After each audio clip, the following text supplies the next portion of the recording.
மறந்தான் பிரம்மனே, அவனை சிறையினிலே அடைத்தான் முருகனே.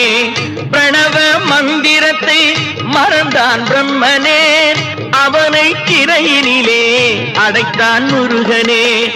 அதனால் கந்தனிடம் பிரம்மனும் மிரளுவான், அதனால் கந்தனிடம் பிரம்மனும் மிரளுவான். கந்தன் அடியவர்க்கு அவனும் அருளுவான், கந்தன் அடியவர்க்கு அவனும் அருளுவான். கந்தனிடம் செல்லுங்கள், என்ன வேண்டும் சொல்லுங்கள். கந்தனிடம் செல்லுங்கள், என்ன வேண்டும் சொல்லுங்கள். வந்தவினை தீந்துவிடும் மற்றவற்றை தள்ளுங்கள், வந்தவினை தீந்துவிடும் மற்றவற்றை தள்ளுங்கள். கந்தன்